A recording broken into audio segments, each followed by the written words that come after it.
Conexión Salud con Carles Aguilar. Periodismo especializado en salud y calidad de vida al servicio de las personas.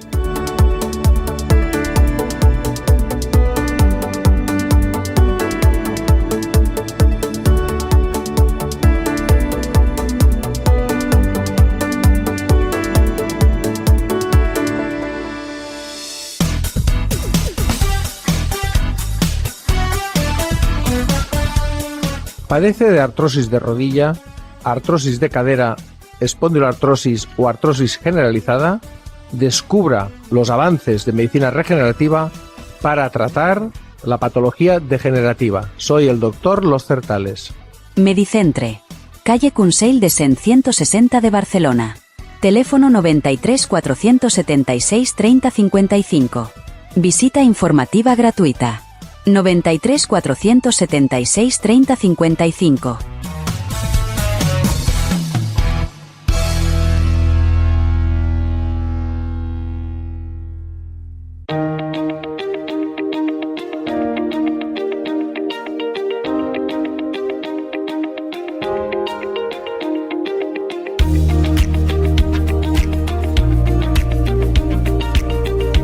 Conexión Salud con Carles Aguilar. Ofrecemos a nuestra audiencia información contrastada sobre salud de la mano de los expertos y profesionales más cualificados. Nos puedes encontrar en las principales plataformas de podcast y en las redes sociales.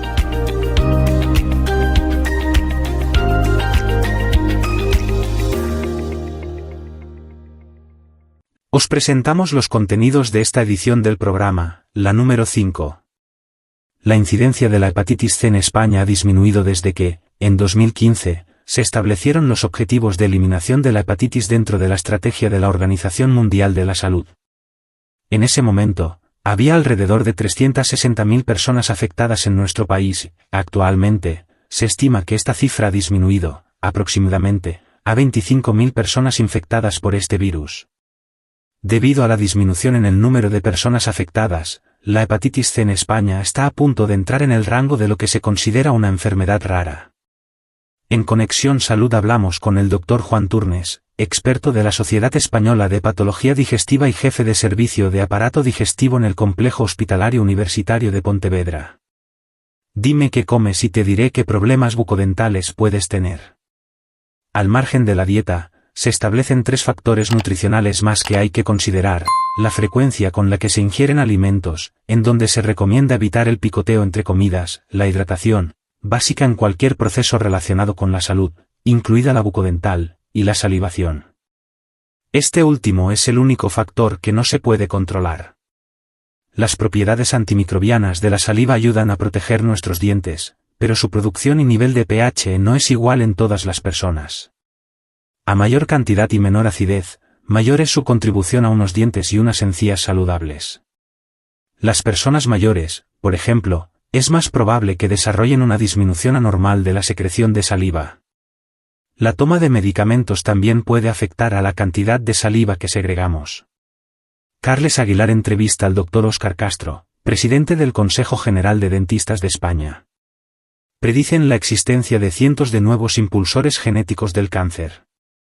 Un equipo científico del Centro de Regulación Genómica identifica 813 genes que pueden impulsar el cáncer, ampliando considerablemente la lista de posibles dianas terapéuticas para tratar la enfermedad.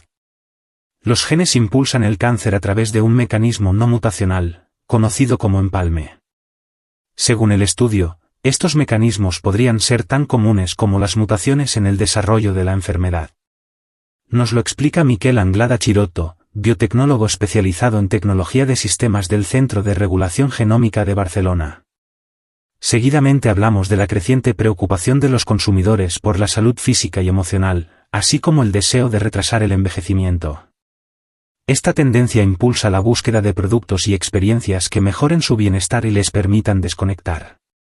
Se destacan varios aspectos clave como la alimentación saludable, los suplementos nutricionales, la diversificación de dietas y la sostenibilidad.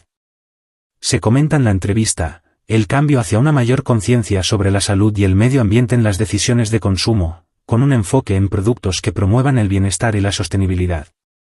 Carles Aguilar y Laura Urue, responsable de consumo de Catenon, profundizan en el tema. Y concluimos esta edición de Conexión Salud con la sección que nos invita a reflexionar. Es común que, en ciertos momentos, perdamos el rumbo de nuestros pensamientos. En esas ocasiones, es fundamental recuperar el equilibrio y sentirnos bien con nosotros mismos para encontrar una dosis extra de inspiración. En cada edición de Conexión Salud te ofreceremos una frase motivadora sobre salud y bienestar que provienen tanto de figuras célebres de la historia como de personajes anónimos. Podemos encontrar frases de salud y bienestar escritas por nutricionistas, pediatras, cardiólogos, inmunólogos, psicólogos, médicos de hace siglos e incluso frases de filósofos. Se trata de encontrar nuevos estímulos que nos motiven a cuidarnos y a convertirnos en nuestra mejor versión. Si te encuentras en ese momento, te invitamos a reflexionar unos minutos.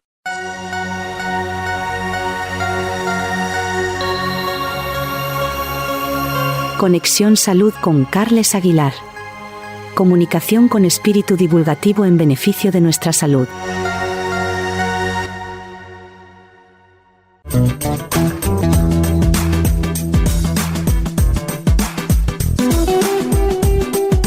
¿Te has preguntado alguna vez el impacto que tienen tus decisiones de consumo en tu salud y en el mundo que te rodea?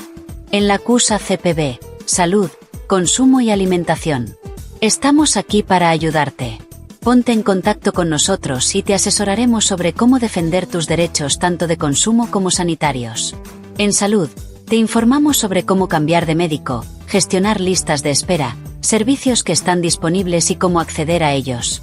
En Consumo, te informamos sobre los servicios básicos, temas bancarios e inmobiliarios.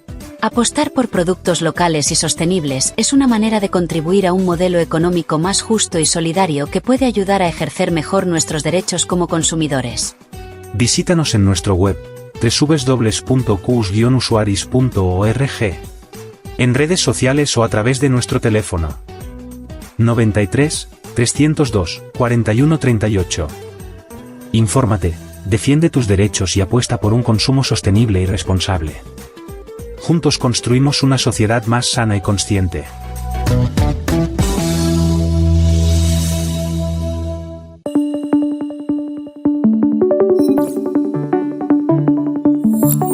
Conexión Salud con Carles Aguilar.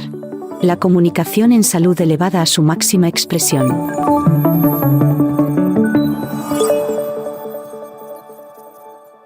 Bien, en esta edición, aquí en Conexión Salud, hoy vamos a hablar de la hepatitis, en concreto de la hepatitis C, con lo que creo que es, me atrevo a aventurar, que es una buena noticia. En todo caso, ahora nuestro invitado nos lo confirma. Me explico, en el sentido de que la hepatitis C ha bajado su incidencia en España gracias a los planes de tratamiento y las llamadas estrategias de microeliminación. Esta incidencia, como digo, ha disminuido desde que en 2015 se establecieron los objetivos de eliminación dentro de la estrategia de la OMS. En ese momento, si no recuerdo mal, había entre 350 375.000 personas afectadas en nuestro país, diagnosticadas al menos, y actualmente se estima que esta cifra ha disminuido aproximadamente a 25.000 personas, por tanto la diferencia es espectacular, infectadas por este virus. Además, esta disminución de personas implica que España esté a punto de entrar en el rango, por lo que respecta, insisto, a la hepatitis C, que se considera en el rango de lo que se considera una enfermedad rara. Vamos a hablar con el doctor Juan Turnes, que es experto precisamente de la Sociedad Española de Patología Digestiva y además jefe de servicio de aparato digestivo en el Complejo Hospitalario Universitario de Pontevedra. Doctor Turnes, saludos cordiales. ¿Qué tal, Carles? Bueno, de estar con vosotros. Es realmente, lo que acaba de comentar, este pequeño avance, ¿es realmente una buena noticia? Yo creo que sí, creo que es una noticia no buena, sino excelente. Desgraciadamente no es una noticia habitual en medicina y eso quizás le da todavía más valor, ¿no? El hecho de disponer para una enfermedad que ha causado y que todavía causa, aunque en unas cifras mucho menores, como también ha señalado, una enfermedad grave como es la cirrosis hepática, el cáncer de hígado, en unos números elevadísimos hasta hace apenas 10 años. El pasar de esa situación a una situación en la que prácticamente hemos logrado eliminar esta enfermedad es sin duda una buena noticia y la demostración de cómo los avances científicos permiten cambiar la vida de las personas. Bien, dicho esto, doctor Turnes, vamos a empezar por el principio.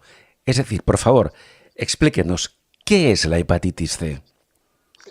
La hepatitis C en realidad es una enfermedad provocada por un virus, el virus de la hepatitis C, que conocemos desde su existencia desde los años 80, aunque no pudimos identificarlo con toda precisión hasta el año 1991-92, y que lo que produce es una enfermedad asintomática. Esto es un primer punto importante, no produce en la inmensa mayoría de los casos, síntomas, y lo que sí que produce es un daño crónico en el hígado. El hígado tiene una extraordinaria capacidad para regenerarse, pero si no es capaz de eliminar el virus cuando entra en contacto con él, y la mayoría de las personas no lo consigue de forma espontánea, va provocando un daño crónico y sin síntomas que conduce en un intervalo de entre 5, 10 y 15, 20 años, es decir, a largo plazo, el desarrollo de una cirrosis hepática, la cual se asocia además a un incremento del riesgo de desarrollar cáncer de hígado y potencialmente necesitar un trasplante. La clave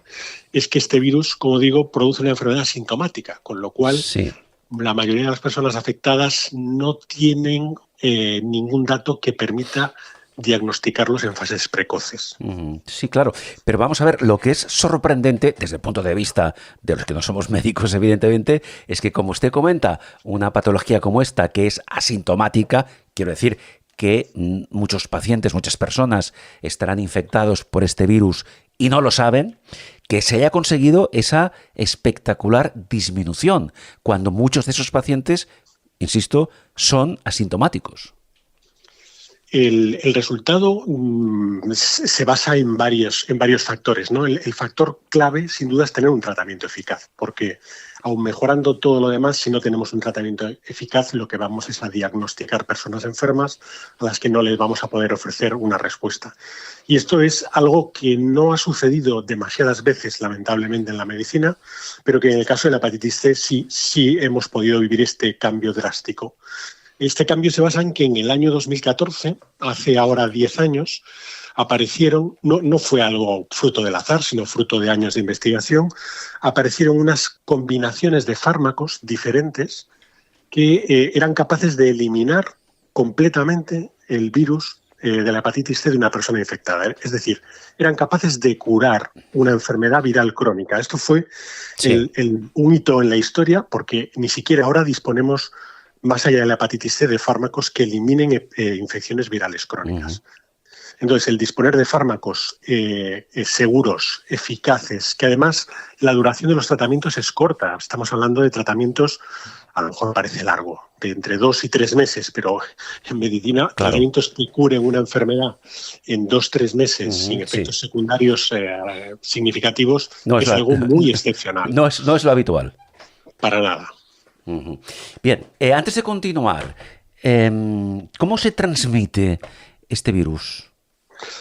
Esa es otra de sus peculiaridades. Si bien es completamente asintomático durante la fase de infección en la mayoría de las personas, es un virus de difícil transmisión, es decir, no se transmite fácilmente. Su vía principal de transmisión es el contacto sanguíneo, es decir, el contacto con productos derivados de la sangre, de hemoderivados, transfusiones de sangre, plasma, plaquetas, etcétera, o de materiales contaminados. Con sangre de una persona infectada, pues bien sean jeringuillas o cualquier otro dispositivo que pueda haberse contaminado y no haberse esterilizado correctamente. Esto abre el abanico de una forma muy amplia, porque no hablamos solo de intervenciones quirúrgicas o de jeringuillas de personas que compartan jeringuillas, sino que una fuente potencial de riesgo en el pasado fueron también en los tatuajes, colocaciones de piercing, etcétera, antes de que hubiera una normativa que regulara, en el caso de España, de una manera muy concreta y muy segura, la utilización de este tipo de dispositivos. Pero la vía principal de contacto es sanguíneo y muy raramente sexual, y se reduce a personas con otros criterios de riesgo. Claro, porque ya que usted lo comenta, en su momento incluso se llegó a decir que la hepatitis C era una enfermedad de transmisión sexual. Sí, se han dicho muchas cosas no del todo correctas, o no del todo incorrectas, porque, como digo, en algunas personas, sobre todo en aquellas que tienen VIH, sí que puede transmitirse también por vía sexual, pero claro, ya estamos añadiendo más factores de riesgo, no es lo habitual, y de hecho, en parejas estables el riesgo es mínimo, y en el pasado no recomendábamos llevar ningún tipo de medidas de precaución en entornos de parejas estables.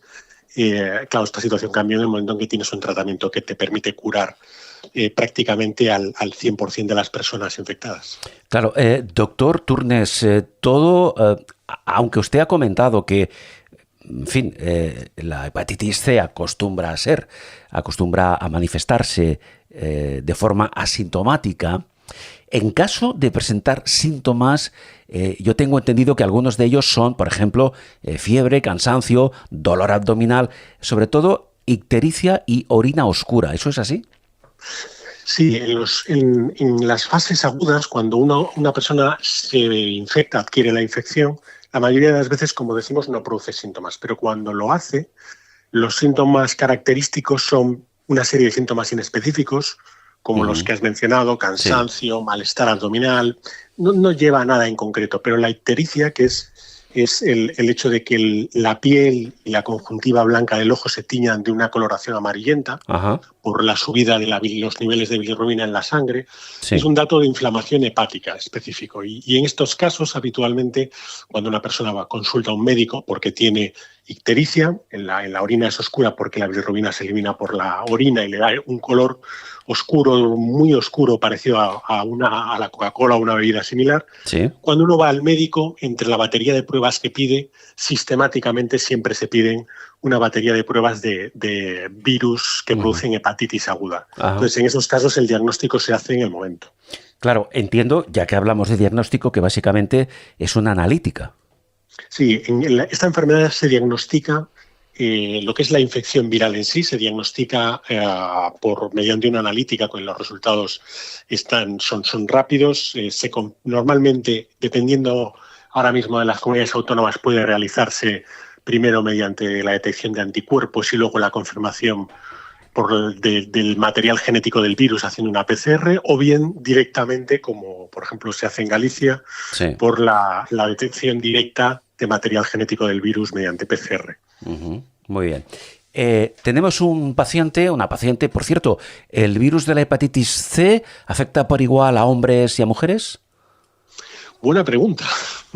En principio, en un mundo teórico en el que fuera todo utópico, la respuesta sería sí, pero en la práctica lo cierto es que no. Es una enfermedad en la que, por ejemplo, en España, la proporción de varones afectados es significativamente mayor que la de mujeres.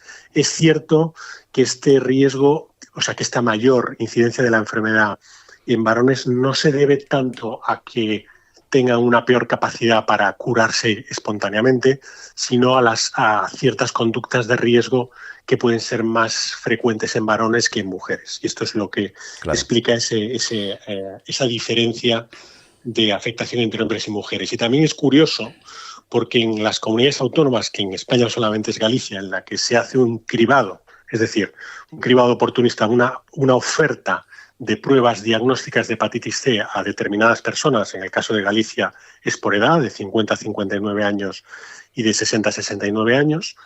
Y claro, las mujeres sabemos que participan más en los programas de cribado, con lo cual la participación de las mujeres es mayor y esta diferencia entre hombres y mujeres afectados se reduce, pero sigue siendo característica una mayor prevalencia, una mayor afectación en varones. Bien, llegados a este punto, doctor, háblenos de las opciones terapéuticas para el tratamiento de la hepatitis C una vez esta ha sido diagnosticada. Como práctica rutinaria, los médicos seguimos siendo bastante académicos y nos suele gustar, una vez confirmada la infección, verificar el estado del hígado, más allá de que esté infectado por el virus. Ajá. Y esto, aparte de por parámetros analíticos o por pruebas muy bien conocidas por el público, como puede ser una simple ecografía abdominal, lo hacemos con otro tipo de pruebas que lo que evalúan es el daño hepático crónico, la rigidez, el grado de fibrosis, cuya última etapa es la cirrosis, que puede tener este hígado y que se realiza con una prueba muy sencilla que está disponible no de manera universal en nuestro sistema de salud, pero prácticamente con una prueba parecida a una ecografía que en unos 5 o 10 minutos nos confirma si el hígado está completamente normal, si el hígado tiene una cirrosis o si se encuentra en una etapa intermedia. Esto no va a cambiar demasiado el tratamiento ni los resultados del tratamiento, pero sí el seguimiento de la persona afectada. Y el tratamiento, como mencionaba al principio, fue un tratamiento tan disruptivo que a veces es difícil de entender, pero es tan sencillo como que tenemos varias opciones de tratamiento. Todas son orales, es decir, no es necesario administrarlo mediante ningún inyectable. Sí. La duración del tratamiento, dependiendo del esquema que se elija, de la combinación de fármacos antivirales que se elija, puede durar entre 8 y 12 semanas. Y en caso de que no se responda al tratamiento, hay que recordar que la probabilidad de curarse en un primer intento es superior al 98%. Sí. Y esto es importante entenderlo. Más de 98 de cada 100 personas que reciben un primer tratamiento se curan para siempre. Y en caso de que el tratamiento no sea eficaz, no consiga alcanzar la curación, disponemos de lo que llamamos segundas líneas de tratamiento para alcanzar ese casi curación universal de la enfermedad. Sí, esa buena noticia a la que antes nos referíamos, yo creo que se complementa ahora con lo que usted acaba de decir, que el porcentaje, la probabilidad de curación definitiva es elevadísima. Sí, de hecho, normalmente en la consulta, cuando hablamos con un paciente sobre cualquier tratamiento, le hablamos de un tratamiento, de qué probabilidades de respuesta tiene, pero siempre utilizamos la palabra tratamiento. Cuando hablamos con un paciente con hepatitis C, solemos hablar de curación directamente. Muy bien. Claro, hay que tener en cuenta que no solo son datos teóricos. Llevamos, afortunadamente, como decía hace un momento, estos tratamientos surgieron en el año 2014 en España. Desde el 2015 se vienen utilizando masivamente y en España han recibido estos tratamientos algo más de 180.000 personas. Nuestra experiencia actualmente es muy elevada y eso ha llevado, por otro lado, a la buena noticia de que mencionabas, de que la estimación que hacemos desde la comunidad científica en la actualidad de cuántas personas hay en España infectadas, que estaría alrededor de 25.000, sea un dato tan positivo y aunque puedan parecer muchos, en realidad son muy pocos a efectos epidemiológicos. Claro, pero el doctor Turnes, usted lo acaba de confirmar.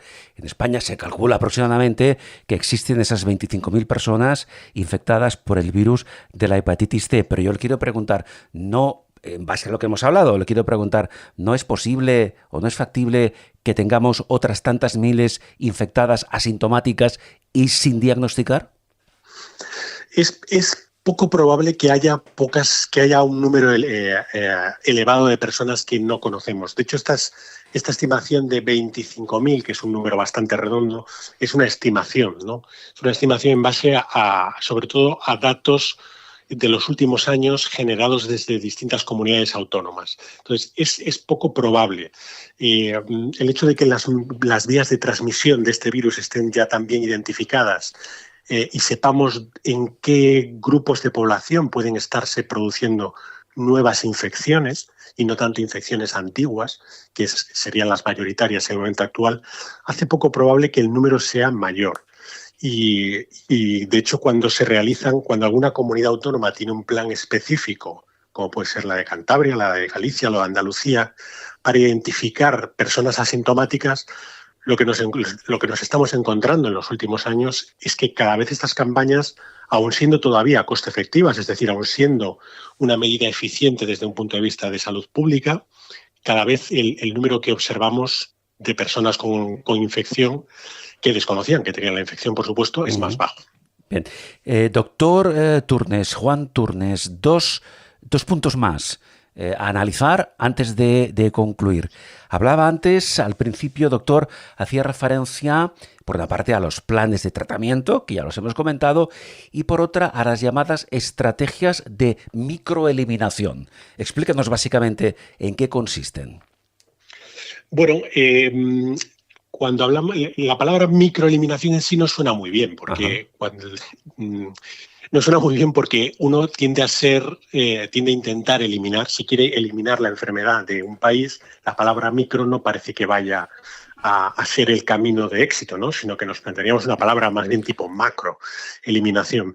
El problema que nos encontramos, sobre todo desde la comunidad científica en España, fue que en los últimos 10 años fue que, hay un tratamiento que cura la enfermedad.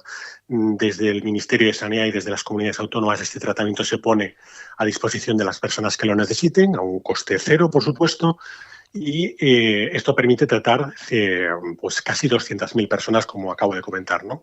Pero no se desarrollan a nivel del Gobierno central estrategias para diagnosticar nuevas personas, identificar personas que no estaban ya diagnosticadas. Ajá. Una de las reacciones desde la comunidad científica fue, bien, si no va a haber una respuesta de nuestras administraciones sanitarias, la respuesta tendremos que desarrollarla desde las sociedades científicas con el apoyo de sociedades de pacientes. Y de ahí surge el término microeliminación.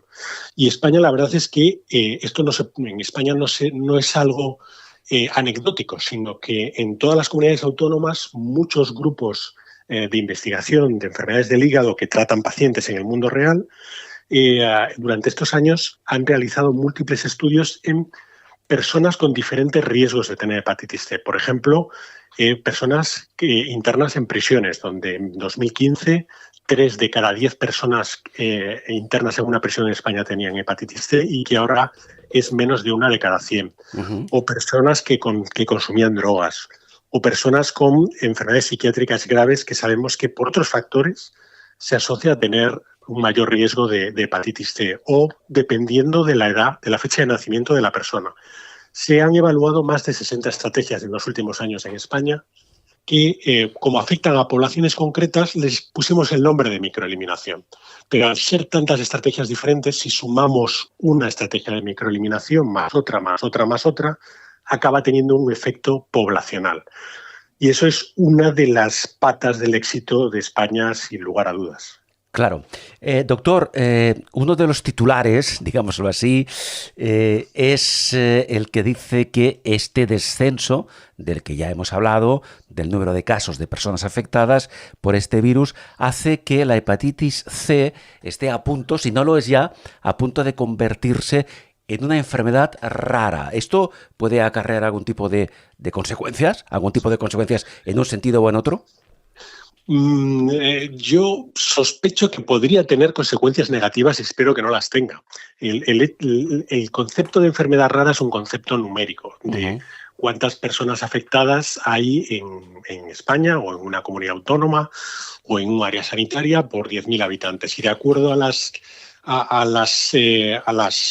consideraciones a nivel europeo del Centro de Control de Enfermedades, sí. Si decimos que en España aproximadamente quedan 25.000 personas con hepatitis C activa, estaría bordeando esa definición. El riesgo podría ser que si se considera una enfermedad rara ya no es importante centrar recursos en ella, ¿no? Claro. Ese es lo que yo veo con preocupación. Pero por otro lado, sí que veo que, como he comentado anteriormente, en algunas comunidades autónomas que tienen planes estructurados de eliminación de la hepatitis C, el hecho de ver que estas cifras van descendiendo no lo ven como un motivo para no completar el trabajo, sino como un motivo más para continuar hasta lograr la eliminación casi completa de la enfermedad. Casi completa porque sin vacuna no podemos afirmar que una enfermedad infecciosa es eliminable tal y como tú, yo, nuestros oyentes entenderían que es eliminar, que es que desaparezca. El tema de la vacuna evidentemente está todavía pendiente.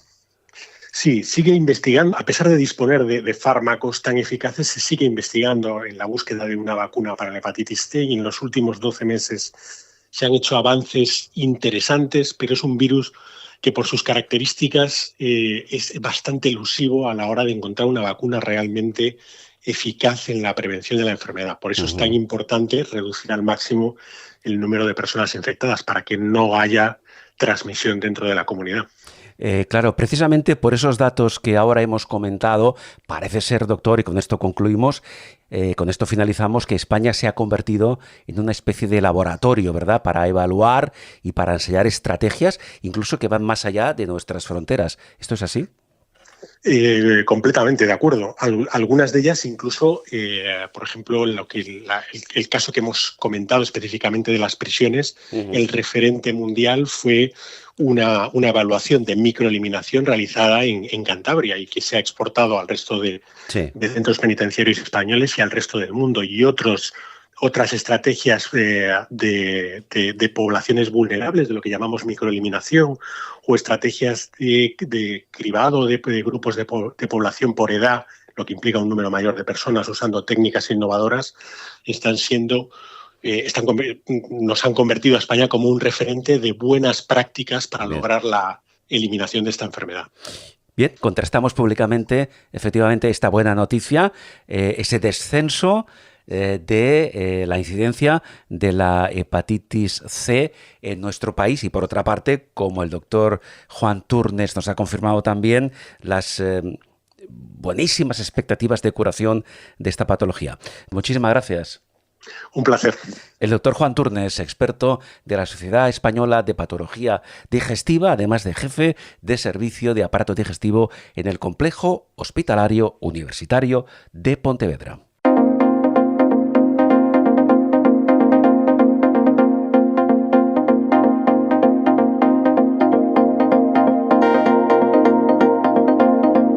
En Conexión Salud queremos ofrecer nuestro espacio a todos nuestros oyentes.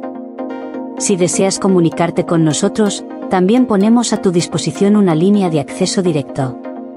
Este es el número de WhatsApp para contactar con nosotros. 650 85 17 69. Puedes trasladarnos tus preguntas, dudas, consultas o sugerencias sobre nuestros contenidos. Queremos que seas parte activa de nuestro programa. 650 85 17 69. Esperamos tus mensajes. Gracias.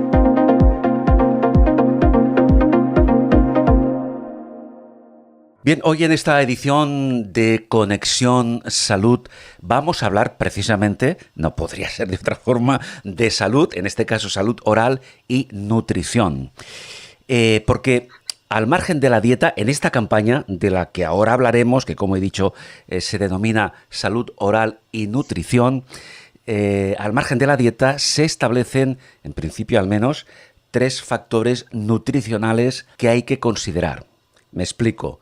La frecuencia con la que ingerimos alimentos, donde, y esto nos explicará ahora el doctor Óscar Castro, a quien les presento en un instante, por ejemplo, hay que evitar, en la medida de lo posible, el picoteo entre comidas, por ejemplo. La hidratación que es básica en cualquier proceso relacionado con la salud, incluido efectivamente la salud bucodental y la salivación. Son algunos aspectos que se incluyen en esta campaña que está promovida precisamente por el Consejo General de Dentistas de España y, en consecuencia, vamos a hablar con el doctor Óscar Castro, que es el presidente del mencionado Consejo General de Dentistas de España. Doctor, encantado de saludarle, gracias. Igualmente, encantado de estar con ustedes. Muy bien, vamos a ver. Salud oral y nutrición, que si no lo tengo mal entendido, podemos traducir de alguna forma esta campaña con el lema "dime qué comes y te diré qué problemas bucodentales puedes tener". ¿Esto sería correcto? Pues bueno, sí, visto así y simplificado con una frase, ha dado usted y ha acertado completamente en ello, porque la alimentación y después de todo la boca es el primer punto donde se empieza a elaborar los alimentos.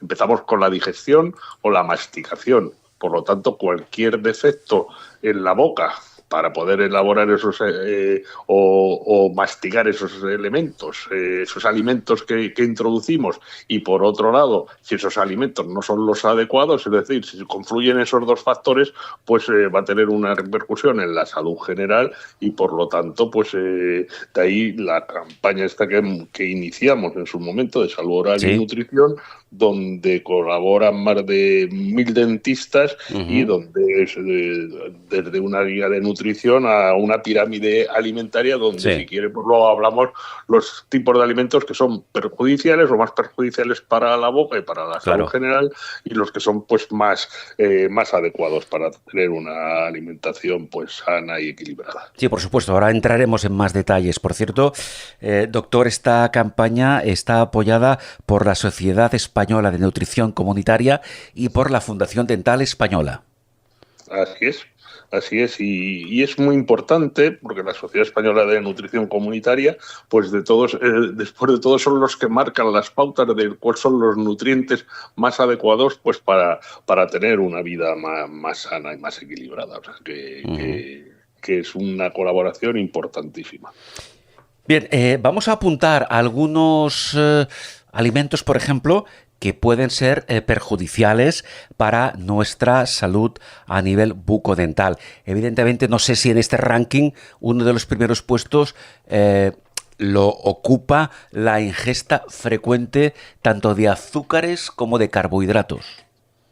Pues sí. Vamos a ver, los azúcares y los carbohidratos, que después de todo pues son azúcares. Por ejemplo, las harinas contienen almidón, que es lleva muchos componentes de glucosa, es decir, que es un azúcar, y por lo tanto pues podemos decir que el alimento más perjudicial para los dientes en general son los azúcares. Ahora bien, como todo, tiene que tener una medida y hay que consumirlo pues de forma ocasional, y siempre pues después, pues si haces tu cepillado adecuado.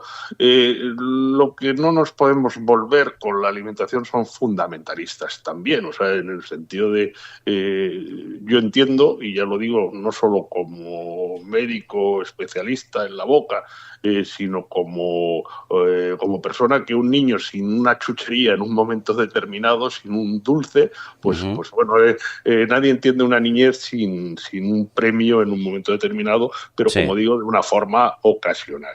Los alimentos que contienen azúcar, como son pues eso, los chicles, las gominolas, el algodón de azúcar que hay pues en todas las ferias y todo esto, pues si se consume de forma ocasional y luego tienes una adecuada higiene, no pasa nada. La cosa es cuando se utiliza pues de forma continua, y entonces pues es donde vienen los problemas de caries y otras consecuencias que se pueden tener. De hecho, en España el índice de caries es altísimo, y de hecho pues hay ahora mismo entre niños entre 5 y 14 años pues que tengan por lo menos una caries es más de un 80%, o sea que estamos hablando de unas cifras en donde tenemos que preocuparnos, y donde precisamente para eso estamos los sanitarios, los dentistas, para intentar concienciar de esto.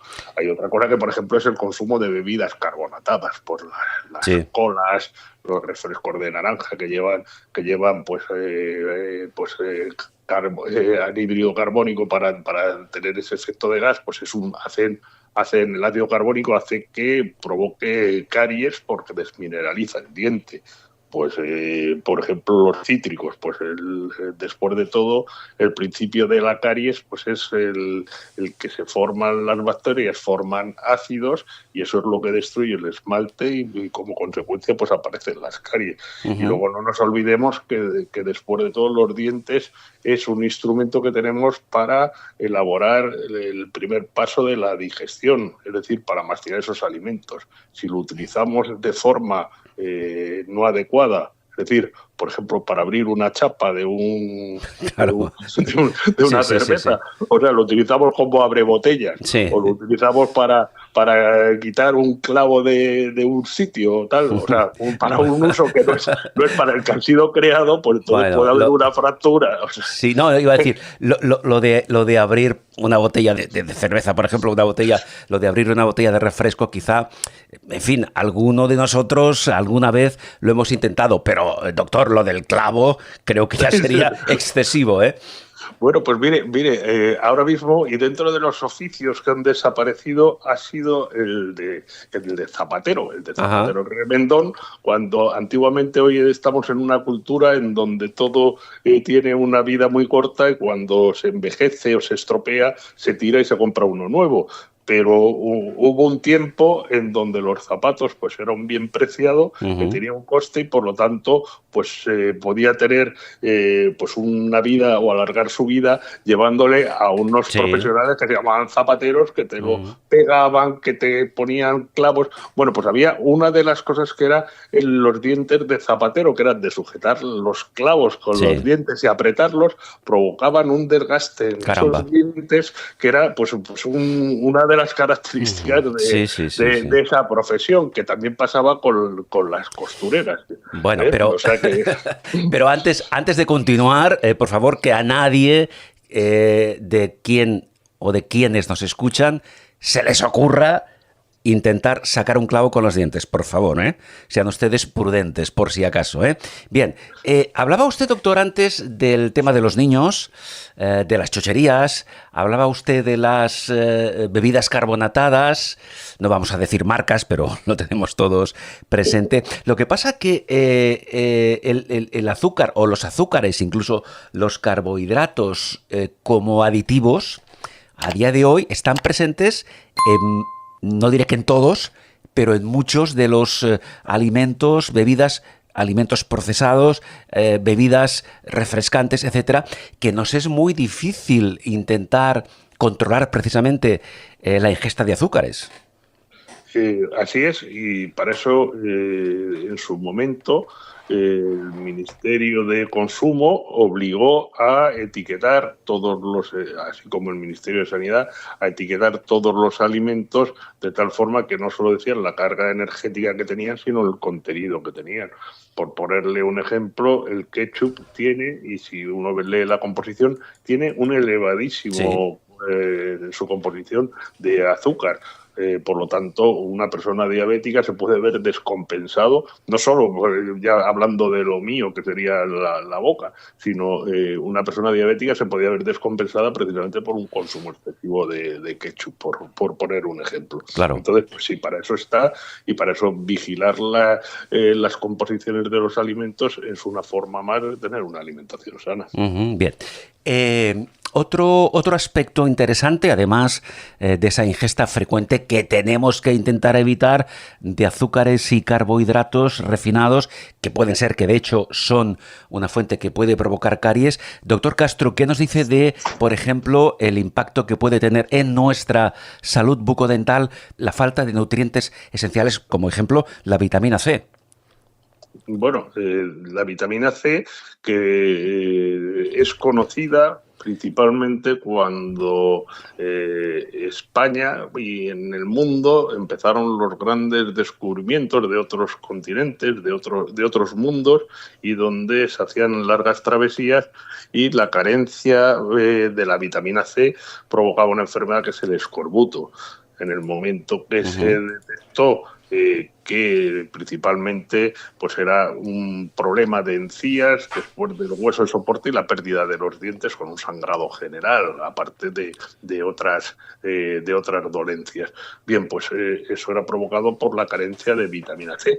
También tenemos el raquitismo por falta de vitamina D. Y todo eso provoca pues un debilitamiento principalmente en la parte de los dientes. Pero no nos tenemos que ir tan lejos. Hoy en día, por ejemplo, conocemos las carencias alimentarias provocado por consumos farináceos. Y le explico. Lo farináceo viene de farina, de harina, y la serie de personas que no tienen dientes o tienen pocos dientes y tienen que limitar su ingesta a alimentos muy blandos y principalmente pues sopas y pastas que contienen principalmente hidratos de carbono y que provocan pues una serie de carencias porque se sacian, tienen un aspecto, algunos incluso obeso, pero por el contrario tienen una serie de carencias que repercute en su salud general. Se da principalmente en ancianos y también es una cuestión de nivel socioeconómico. Y principalmente quien no tiene dientes no solo tiene un problema social que le puede provocar aislamiento, que eso sería otro tema, sino también una mala masticación, por lo cual si no se alimentan adecuadamente buscan alternativas, sobre todo para tener la sensación de saciedad, y le provoca pues otra serie de trastornos. Muchas veces y desgraciadamente las personas mayores no tienen con qué comer, no tienen dientes y a veces no pueden pagarse qué comer porque sus pensiones pues son exiguas y por lo tanto no hacen una alimentación adecuada. Doctor Castro, ¿qué impacto puede tener en nuestra salud bucodental la frecuencia con la que ingerimos alimentos? Bueno, vamos a ver, partiendo de una persona sana, lo adecuado es el hacer pues un desayuno pues como es debido, equilibrado, pero un desayuno con una serie de componentes para aguantar todo lo que sería una mañana de vida laboral, de vida de trabajo, la comida del mediodía, y luego hay gente que merienda y después una cena ligera. Normalmente, pues con 3-4 comidas, el picoteo entre horas, pues lo que te provoca, y a nivel de la salud bucodental, es que no puedes estarte cepillando y por lo tanto pues los restos de alimentos se quedan entre los dientes con el consiguiente peligro de otras enfermedades. Por lo tanto, es conveniente llevar unos horarios y unas pautas de alimentación y no estar pues picoteando, y además que cuando picoteas normalmente no suelen ser que te tomes una pieza de fruta, sino que lo mismo pues te tomas pues unas patatas fritas o unos snacks de estos que pueden ser mucho más perjudiciales para la salud bucodental. Bien. Otro aspecto sumamente importante y que también, antes lo apuntábamos, es básico en cualquier proceso relacionado con nuestra salud bucodental, es la hidratación, ¿verdad? Por supuesto. El agua es el mejor desintoxicante. Es lo que se lleva todas las impurezas, las filtra el riñón y a través de la orina pues lo eliminamos. También hay una serie de secreciones nos ayuda para regular la temperatura a través de la sudoración y a mantener las mucosas pues flexibles y que cumplan la función.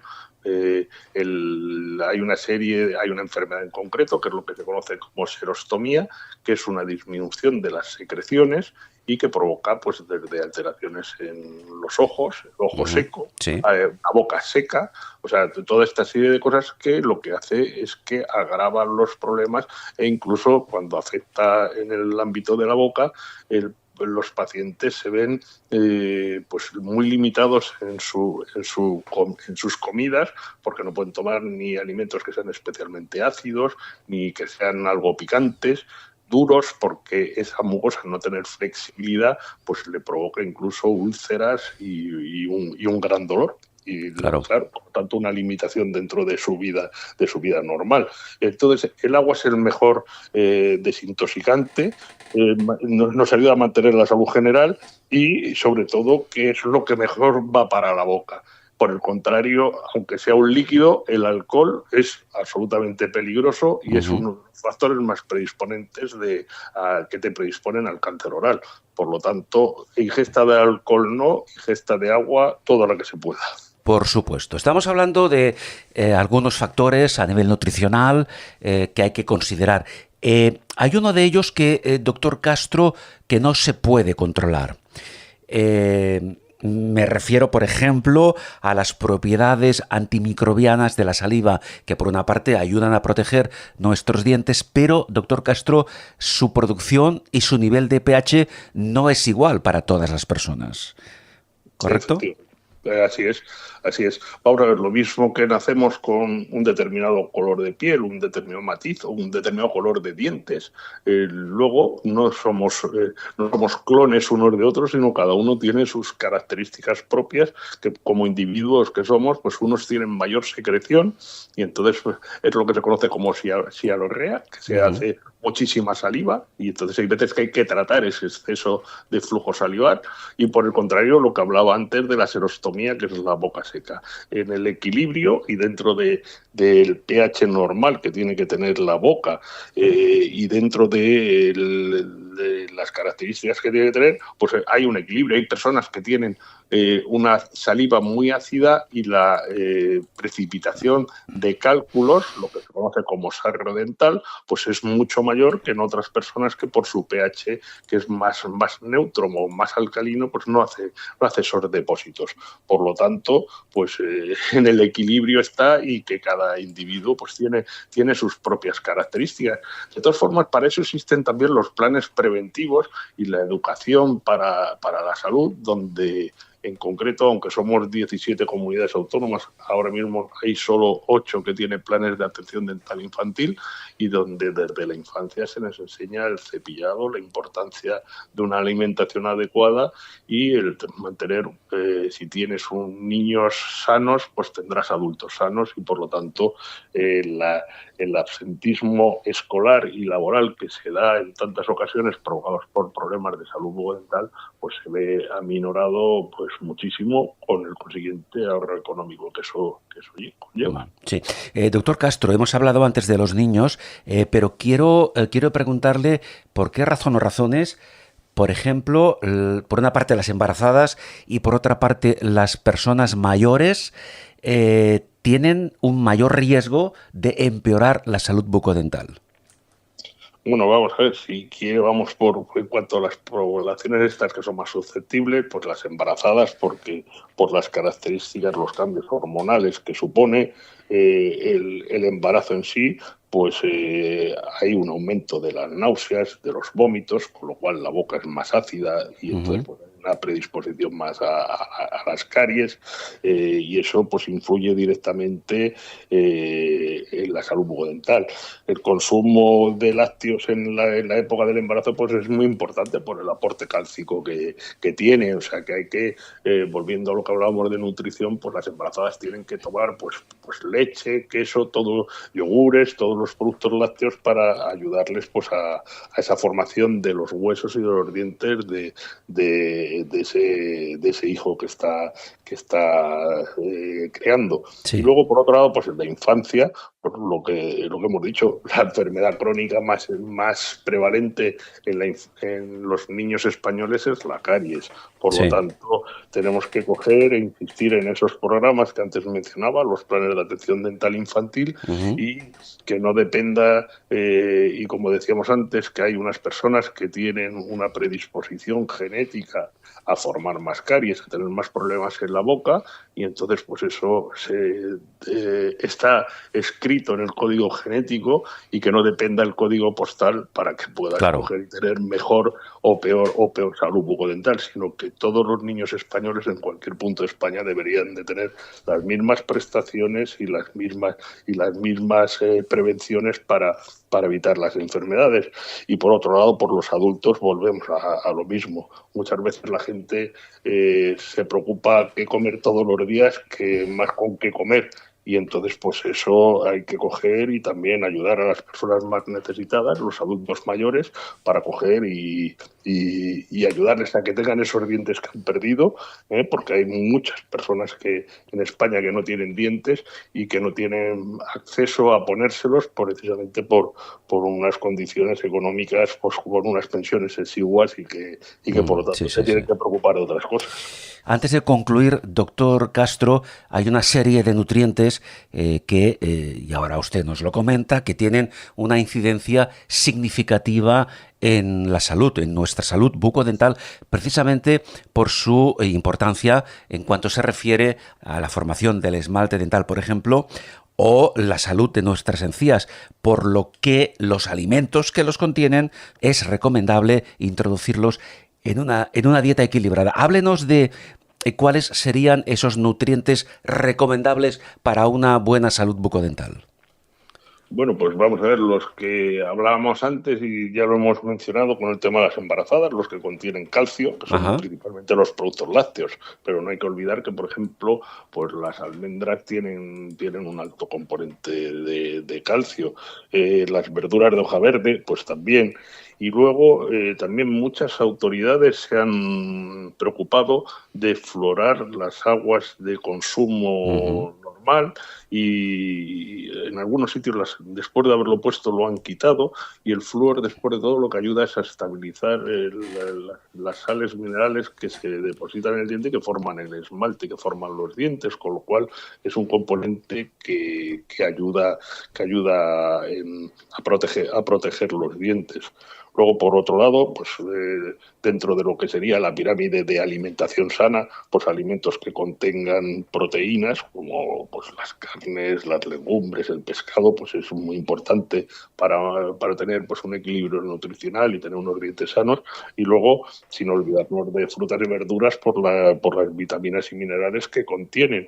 Y aparte, pues por ejemplo, el utilizar frutas que con una cierta dureza, como las manzanas, no solo son los aportes que nos pueden dar de vitaminas y minerales, sino que también el efecto de limpieza que hace al mover esa pieza de fruta, que pues arrastra las partículas o la placa bacteriana que pueda estar pegada a los dientes. O sea, coayuda, nada sustituye a la limpieza con el cepillo de dientes, pero coayuda a tener pues una mayor higiene.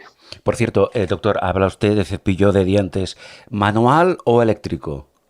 Yo soy partidario del eléctrico. Del eléctrico. Manual, sí, el manual, principalmente cuando empiezan los niños a cepillarse, el darle un cepillo eléctrico es más un juguete y con la vibración le da la sensación de que se está cepillando. Pero la tecnología ahora mismo rotatoria oscilante de los cepillos eléctricos que hay te permite que llegar a todos los sitios. Por lo tanto, yo soy más partidario del cepillo eléctrico, sin descartar que de vez en cuando puedes coger y utilizar un cepillo manual, quizás para insistirte en los sitios donde crees que no te ha llegado bien. O sea, que puede ser una técnica mixta sin ningún problema, pero en principio la tecnología está para eso y se ha investigado. Y los cepillos eléctricos cepillan considerablemente mejor que el cepillo manual. Perdone, doctor Castro, no quiero que se me escape la oportunidad. Para finalizar la entrevista, doctor Castro, no me gustaría que se me escape, como he dicho, la oportunidad de que usted nos comente sobre la función que tienen o pueden tener en cuanto a nuestra salud bucodental los probióticos, que cada vez se habla más de los probióticos.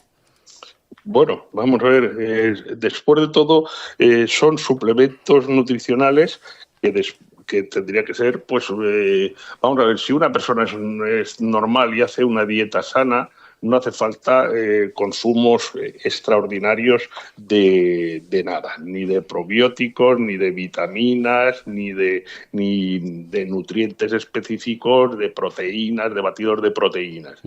Pero los probióticos, como todo, te ayuda a mantener tu flora intestinal, te ayuda a tener una digestión más adecuada y a poder pues hacer una mejor digestión. Pero ahora bien, con estas cosas, y yo siempre, desde mi punto de vista sanitario, siempre tiene que ser con el consejo dietético de un profesional y no hacer cosas cada uno por su cuenta, porque lo que puedes hacer es todo lo contrario, perjudicarte más que ayudarte. Claro, pues esta campaña que estamos comentando, Salud Oral y Nutrición, espero y deseo, doctor, que tenga un impacto positivo precisamente en la salud bucodental de todos nosotros. Espero que sea así. Muchísimas gracias a ustedes. El doctor Óscar Castro, presidente del Consejo General de Dentistas de España.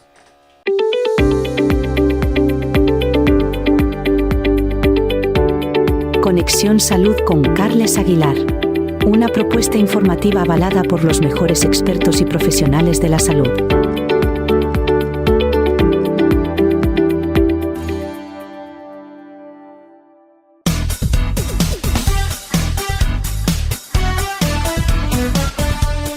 Padece de artrosis de rodilla, artrosis de cadera, espondiloartrosis o artrosis generalizada, descubra los avances de medicina regenerativa para tratar la patología degenerativa. Soy el doctor Los Certales.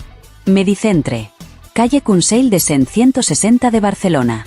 Teléfono 93 476 30 55. Visita informativa gratuita. 93 476 30 55.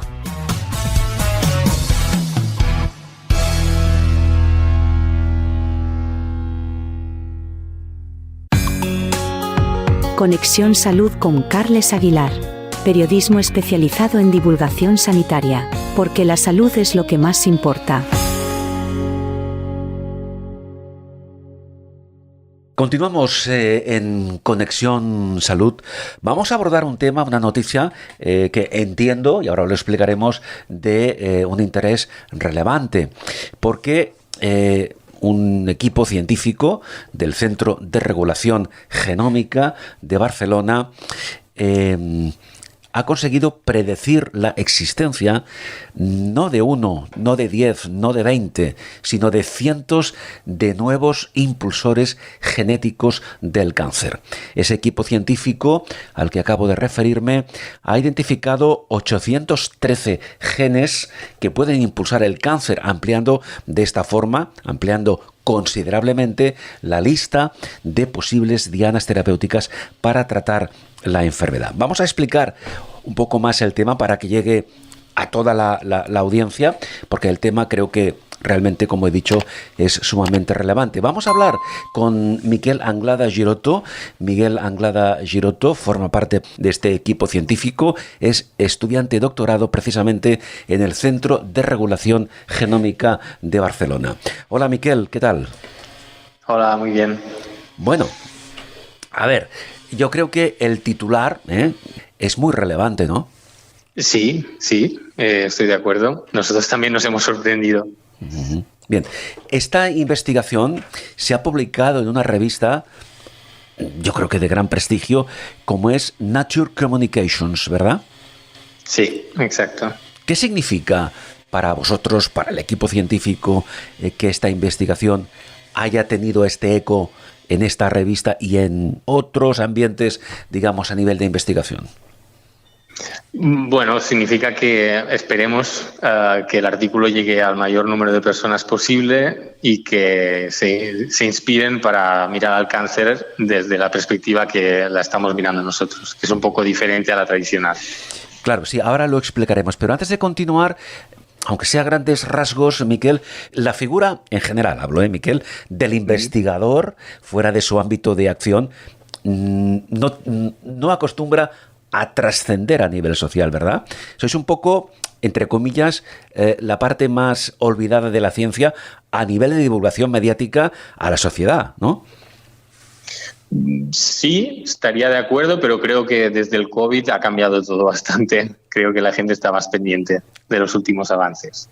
Claro, no, es así, evidentemente, pero aún así pienso que, por eso estamos nosotros hablando ahora con Miquel, creo que hay que potenciar y divulgar más la labor que hacéis en general los investigadores, tanto en el Centro de Regulación Genómica como en otras entidades. Bien, vamos a centrarnos en este estudio, no sé si, o en este ensayo, porque estamos hablando, perdón, Miquel, vuestra investigación puede catalogarse como estudio, como ensayo. ¿Qué es exactamente lo que habéis hecho?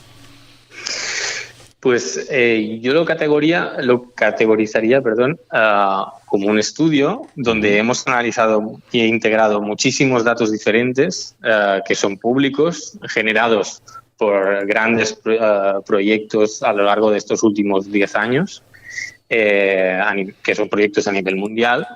Y en nuestro estudio lo que hemos hecho ha sido, mediante la integración de todos estos datos, usando métodos estadísticos, inferir genes impulsores del cáncer, pero en lugar desde un punto de vista, el cáncer está caracterizado por tener ciertas mutaciones. Nosotros, en lugar de mirar a mutaciones, hemos mirado a otro mecanismo que se llama empalme o splicing en inglés. Sí. Y gracias a todos estos datos hemos podido ver que el empalme parece ser que complementa las mutaciones y no aparecen los mismos genes que están típicamente mutados en cáncer, por lo que amplía las posibles dianas terapéuticas para atacar o tratar esta enfermedad. Claro, porque cuando hablamos de esa posible ampliación, de las dianas terapéuticas, pregunto, Miquel, nos estamos refiriendo a cualquier tipo de cáncer, no a un cáncer en concreto. Eso es, sí. La idea, mi idea era crear un algoritmo que sea un poco, que tienda a ser general y entonces que pueda predecir los puntos débiles de cada muestra de cáncer. Obviamente es estadística, entonces digamos que cada predicción es una predicción estadística, es una media y de lo que esperaríamos. Por lo tanto, hay que hacer mucho más, mejorarlo mucho más para que se pueda llegar a aplicar en personas, en pacientes. Pero sí, esa es la idea. Uh-huh.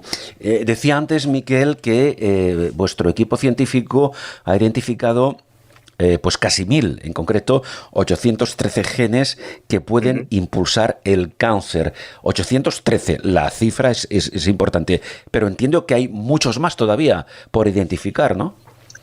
Esa es la gran pregunta. Es decir, hasta ahora, digamos que conocíamos muy bien 626 genes de una base de datos que se llama COSMIC, que son genes impulsores del cáncer a través de mutaciones.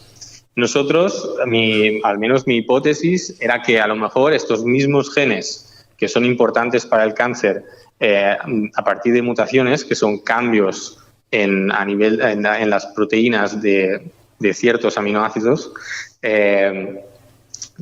pensábamos que a lo mejor el empalme o el splicing también era importante para estos mismos genes.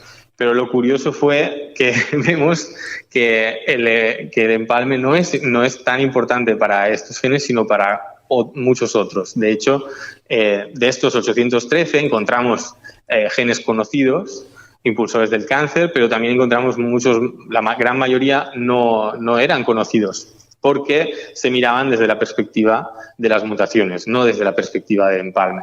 Entonces, claro, la pregunta de si nos quedan más genes por encontrar depende. Depende si el mecanismo biológico solapa o no con genes que ya se conocen, impulsores del cáncer, o si es un mecanismo biológico que actúa mediante genes que por no haber analizado los datos desde esta perspectiva, no los hemos encontrado. El hecho de que tengamos uno de esos genes perfectamente identificados, todos ellos, por supuesto, pero como ejemplo, que tengamos uno de esos genes identificado, ¿eso cómo puede llegar a traducirse a nivel terapéutico? Vamos a explicarlo un poco. Sí, claro. Mira, a nivel terapéutico, por un lado, porque claro, tenemos 20.000 genes, siendo muy genérico.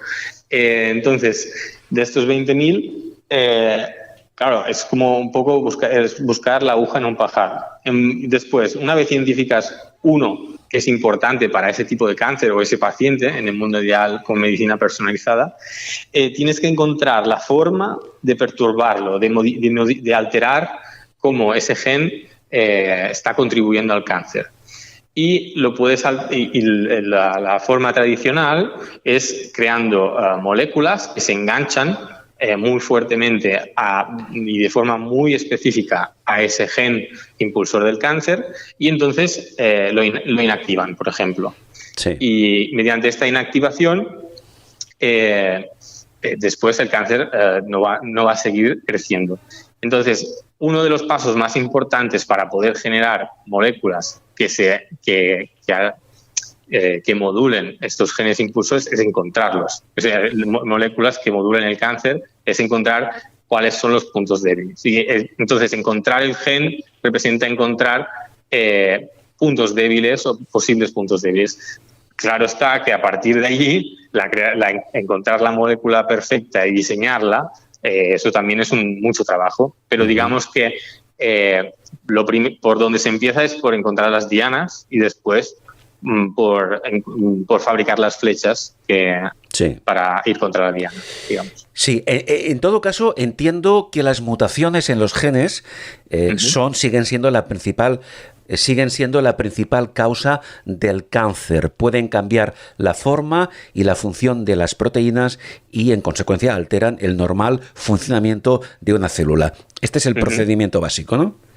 Sí, digamos que en ciencia lo bonito de la ciencia es que al final todo es una teoría y vas construyendo sobre lo que vas encontrando de manera experimental. Entonces, hasta ahora, digamos que todos los experimentos indican que las mutaciones, y estamos bastante, creo que muy seguros de que son muy importantes y son una de las bases por las cuales el cáncer avanza. Después, las mutaciones actúan a nivel genético, es decir, alteran el ADN y, por ejemplo, si una alteración en una célula cancerosa le da una ventaja para crecer más, entonces se va a seleccionar y se va a mantener en el cáncer. Claro, el empalme, por ejemplo, o muchos otros mecanismos no actúan necesariamente a nivel genético, sino a nivel, se llama epigenético, o sea, por encima de los genes. Sí. Entonces, digamos que una misma célula con el mismo ADN puede jugar, modificar las combinaciones de cómo los genes están empalmados. Y entonces puede ayudar o dar flexibilidad a adaptarse a nuevos ambientes. Como por ejemplo, un ejemplo que está bastante estudiado es una célula cancerosa hace metástasis, se va a otro sitio del cuerpo. Obviamente, al cambiar el entorno, el microentorno, la célula se tiene que adaptar. Y una de las formas que tiene de adaptarse es toda esta maquinaria epigenética que le permite ser dinámica a la célula cancerosa a pesar de tener el mismo ADN. Y entonces, digamos, de esta forma, digamos, y las mutaciones también contribuyen a esto, a fijar que ese tipo de cáncer pueda proliferar en otro sitio u otro, pero también a controlar cómo la epigenética va a poder cambiar, digamos. Es decir, yo me lo imagino como que las mutaciones limitan el espacio de posibles vías por donde la célula cancerosa puede escapar del tratamiento, digamos. Y después la epigenética juega a probar cada una de ellas y yo creo que es como un ciclo que va uno tras de otro. Y esto es una hipótesis que se está barajando, pero como todo en ciencia va avanzando y estamos viendo, que es bastante interesante, que se está convirtiendo un poco en la historia de la gallina y el huevo, claro, de si las mutaciones vienen después de los cambios epigenéticos o viceversa. Y es muy interesante, la verdad. Y creo que y es muy interesante porque cuanto más se investigue en ambos, más dianas terapéuticas y más posibilidades para afrontarlo. El estudio predice de alguna forma que los mecanismos no mutacionales son igualmente frecuentes. Vamos a explicarlo esto. ¿Eso qué trascendencia puede tener para abordar precisamente la terapéutica del cáncer? Sí. Entonces, los mecanismos no mutacionales, en este caso hablaríamos del empalme, habría muchos más, que sería la epigenética, el término que he comentado antes. En este caso, lo que vemos es que hemos encontrado 813 genes. Entonces, al ser un número similar al que se conoce de genes impulsores del cáncer a nivel mutacional, nos ha sido sorprendente. Y claro, a nivel terapéutico, lo que es muy interesante es que, por un lado, la manera tradicional, claro, ahora voy a ser muy genérico, pero la manera tradicional de hacer tratamientos contra genes impulsores del cáncer es identificando la mutación de la proteína. Y entonces creas una molécula que se engancha a la proteína mutada. Entonces te aseguras, porque las proteínas al final, en el mismo gen están todas nuestras células, pero lo que tienes que identificar es cuáles son las diferencias entre el cáncer y las células sanas de cada paciente. Entonces, tradicionalmente, digamos, se crean moléculas contra las mutaciones. A nivel de empalme, la cosa interesante es que para crear moléculas a nivel mutacional, tienes que saber la estructura tridimensional de la proteína. Entonces, es algo un poco que hoy en día, gracias a la inteligencia artificial, se ha facilitado mucho, pero es bastante complicado todavía. Y, en cambio, el empalme es un proceso biológico que ocurre antes de la generación de una proteína. Afecta a las proteínas porque, digamos, que cambia trozos un poco más grandes, pero ocurre antes, a nivel de ARN. Entonces, el ARN es una molécula muy bonita, caracterizada por 4 letras. Sí.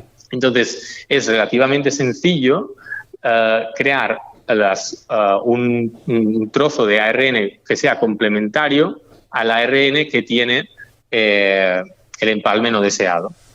Y entonces, esta sería ya de por sí podría ser una medicina.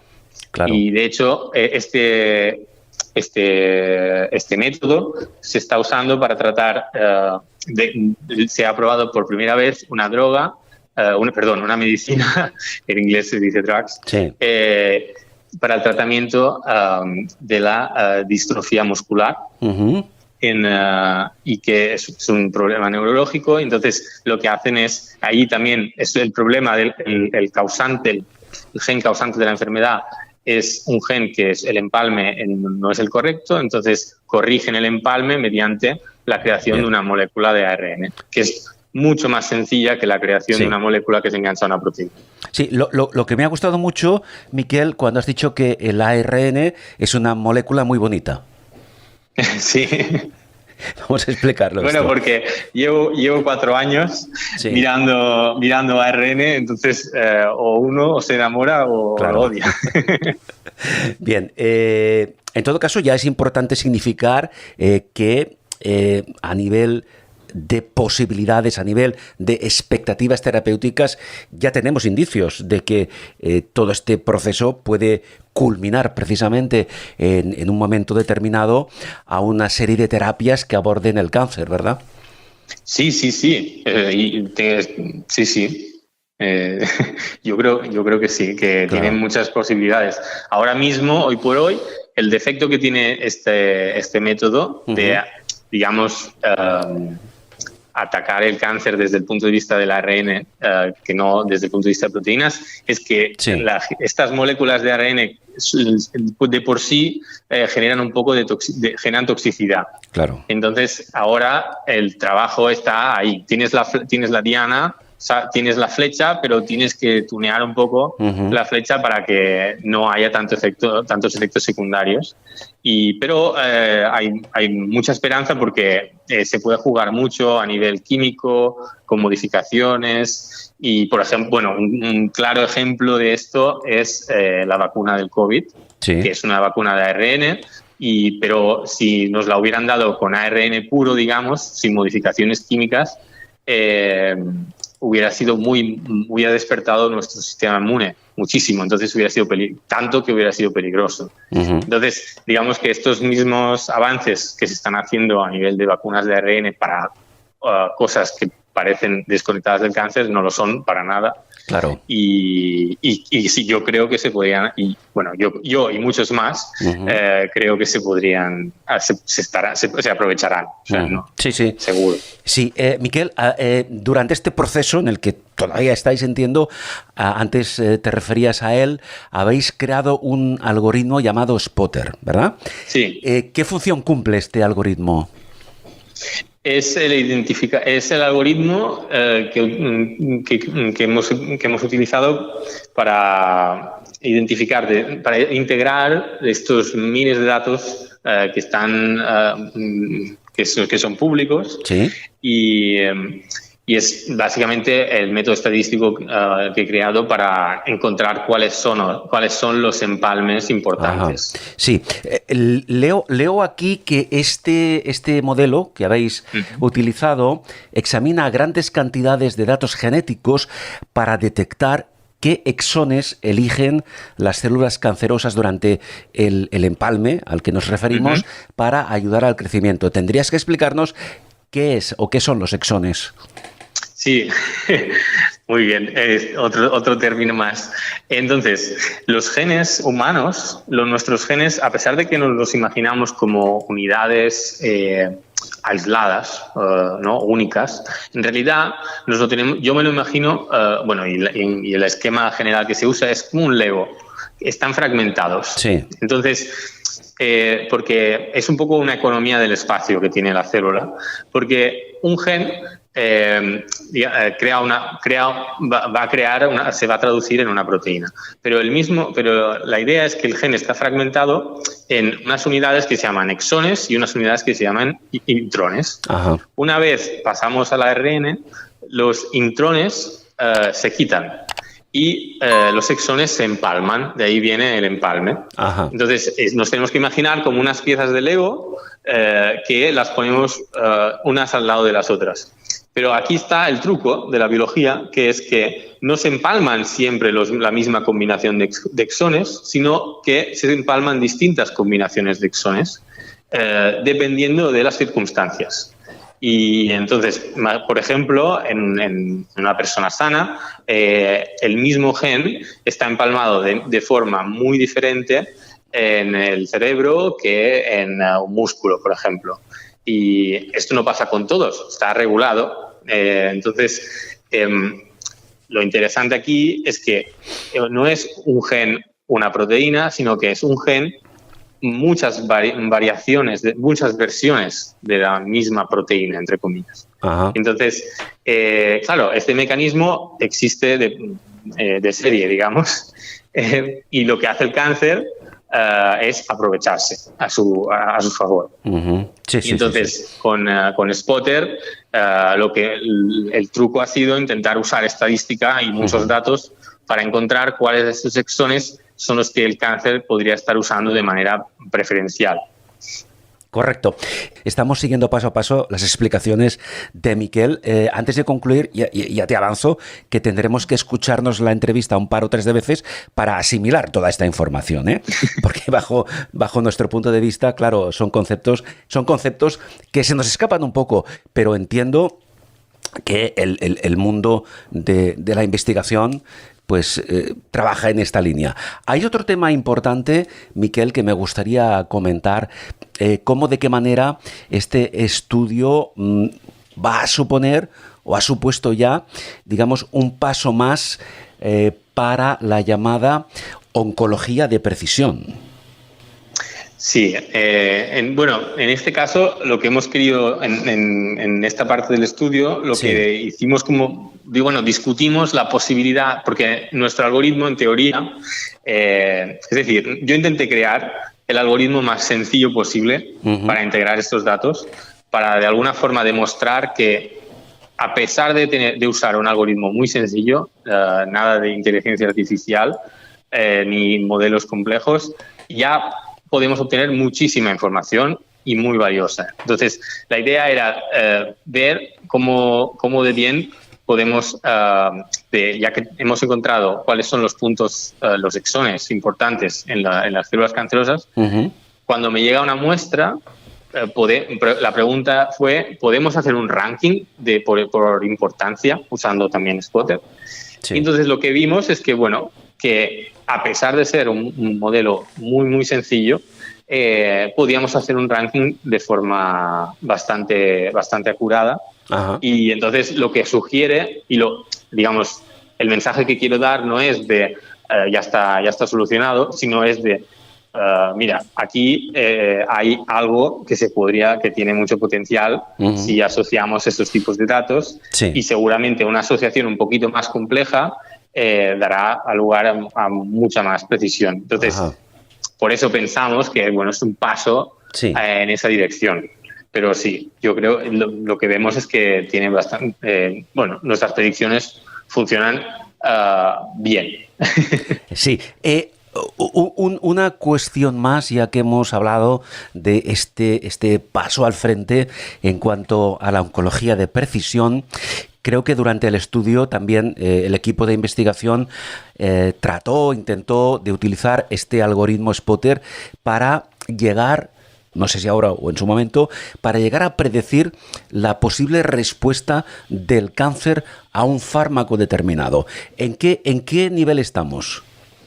Sí, bueno, en un buen nivel, porque lo que vimos es que usando las predicciones de Spotter y combinándolas con más datos experimentales, vimos que se pueden crear un nuevo modelo o se pueden crear predicciones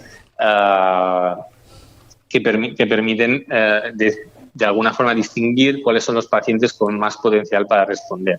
Ajá. Pero aquí el mensaje era otra vez decir, mirad, a pesar de tener un modelo muy sencillo, las predicciones son buenas, también las predicciones también pueden servir para de alguna forma aconsejar cuál es el mejor tratamiento para un paciente.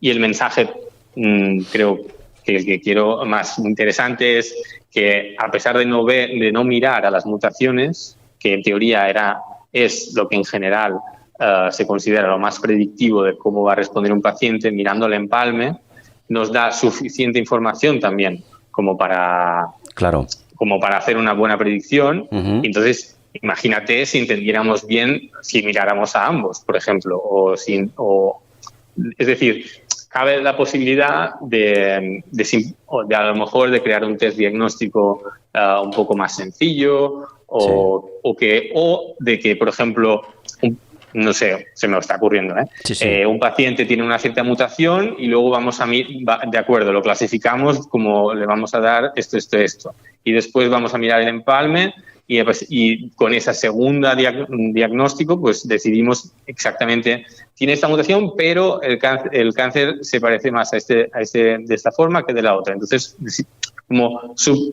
creo que va a ayudar a subcategorizar.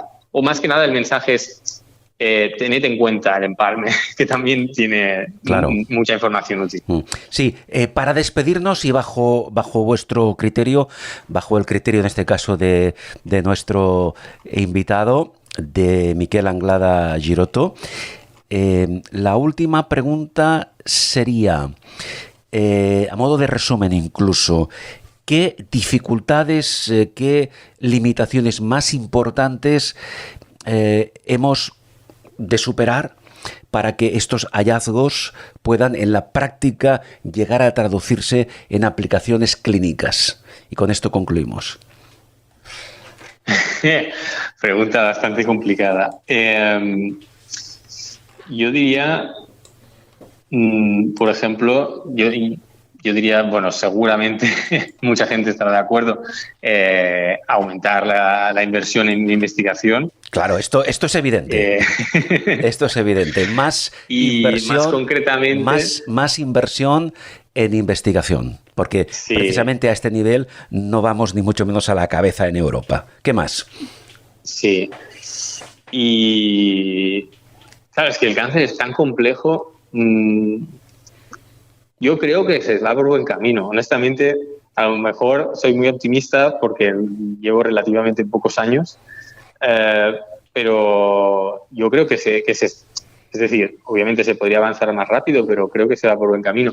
Uh-huh. ¿Cómo esto se podría traducir? Habría que crear creo que falta un poco de regulación en cómo algoritmos se tienen que tratar a nivel ético o a nivel...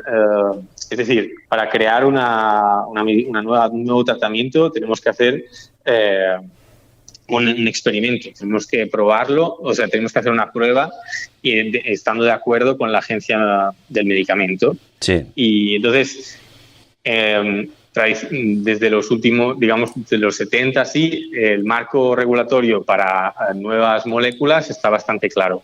Pero el marco regulatorio para nuevas máquinas de inferencia o para cómo integrar los algoritmos no está tan claro. Porque, a lo mejor por desconocimiento, a lo mejor también porque es que estamos en el inicio de algo, yo creo, más que no está tan establecido. Bien. Pero yo creo que no sé, soy optimista. Creo que todo el mundo quiere trabajar mucho en esa dirección. Pues con ese optimismo, contagioso, Miquel, vamos a despedirnos. Ha sido una entrevista, digamos, fuera de lo habitual, pero realmente interesante y esperanzador. Por supuesto, el trabajo que en este caso el equipo científico del Centro de Regulación Genómica está llevando a efecto en cuanto a esa existencia de cientos, en concreto 813 genes, nuevos impulsores genéticos del cáncer. Miquel, lo que decía antes, vamos a escucharos la entrevista un par o tres de veces porque ha sido una avalancha de información que nosotros hemos de asimilarla. Pero en todo caso, muchos éxitos, muchas felicidades al equipo y nada, a seguir adelante con este arduo y complejo trabajo. Muchas gracias, Miquel. Muchísimas gracias, Carlos. Gracias. Miquel Anglada Girotto, que es estudiante de doctorado precisamente en el Centro de Regulación Genómica de Barcelona.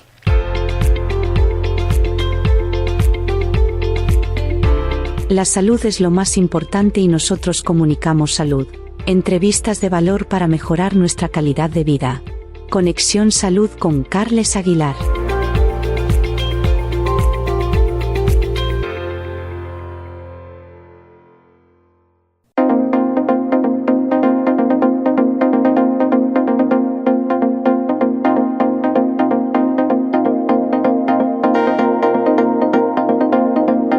En Conexión Salud queremos ofrecer nuestro espacio a todos nuestros oyentes. Si deseas comunicarte con nosotros, también ponemos a tu disposición una línea de acceso directo.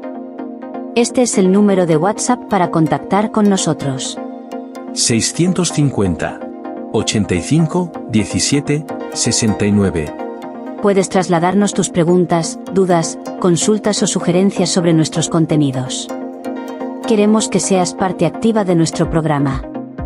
650 85 17 69. Esperamos tus mensajes. Gracias.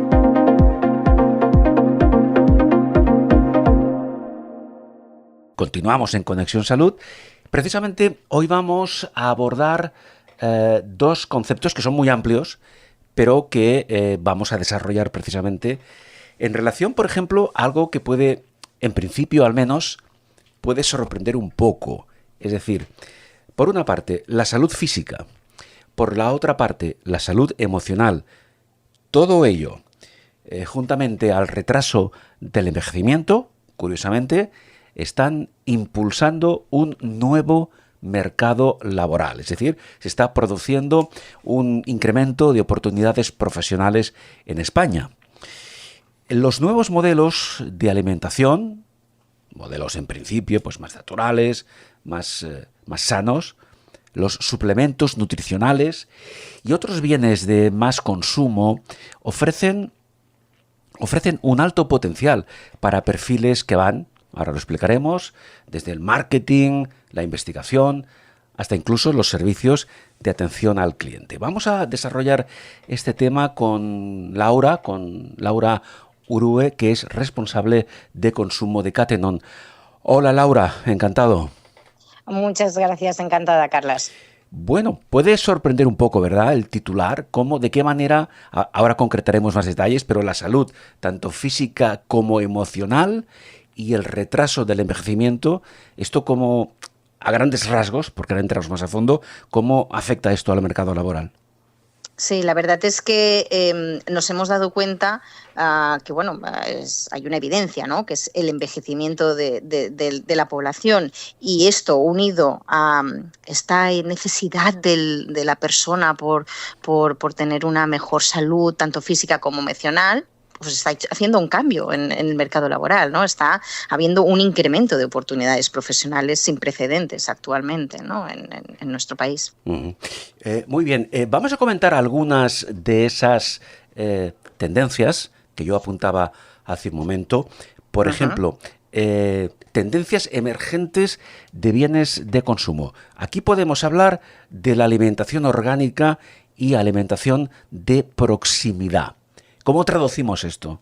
Sí, mira, nosotros en el análisis que hemos realizado hemos detectado unas tendencias que, bueno, pues están indicando esta alta rotación, ¿no? Sobre todo a nivel europeo durante este 2024, ¿no? Uno es, como bien decías, esta alimentación orgánica y de proximidad. ¿Qué quiere decir? Pues el consumidor cada vez busca más una alimentación, antes lo puntualizabas, ¿no? Más natural, más sana, con producto de proximidad, ¿no? Que no viaje tanto. Saber lo que comemos y de dónde procede, ¿no? Será clave en este punto, ¿no? Luego lo añadiríamos con la diversificación de dietas. Actualmente, quien no está en una mesa en un restaurante y tiene el amigo vegano, ¿no? El vegetariano, claro, el flexitariano, o sea, cada vez estamos teniendo más diversificación. ¿Y eso qué hace? Pues demandar otro tipo de alimentación alternativa, ¿no? Como puede ser la de origen vegetal, en cualquier tipo de productos, ¿no? Sí, correcto. Vamos a ver, estos productos, estas tendencias que estamos comentando, esta diversificación de las dietas, de alguna forma entiendo que pueden convertirse, o de hecho son alternativas para, digamos, lo que sería la alimentación, el perfil de alimentación tradicional. Me refiero a productos lácteos, carne, alimentos básicamente de origen animal. Es así, ¿verdad? De alguna forma. Sí, exacto. Yo creo que, bueno, la alimentación tradicional existe y existirá, pero sí que es verdad que, como tú bien dices, esta diversificación hace que cada vez pues, los consumidores se posicionen más y, bueno, pues dejen cierto tipo de alimento de lado, quieran conocer nuevas líneas de producto, pues como decíamos, de origen vegetal, todo lo que es pues la proteína vegetal, ¿no? Tan en auge últimamente, ¿no? Pues sí. A nivel startups de este producto ha habido un boom a nivel nacional de muchas de ellas que, bueno, pues han ido fabricando y dando alternativa al consumidor de este producto. Bueno, hay otro eje importante a comentar antes de entrar en otros detalles, que es la sostenibilidad y la preocupación ambiental, que también tienen su traducción, ¿verdad? Sí, yo creo que la sostenibilidad tan de moda, ¿no? en los últimos tiempos no deja de ser otra cosa que el consumidor está preocupado por el impacto, ¿no? Que tiene lo que consume, ¿no? Cada vez más pues, se busca no solo ese producto de proximidad, como comentábamos, Carla, sino ¿es sostenible ese producto? ¿Cómo se fabrica? ¿Cómo se transporta?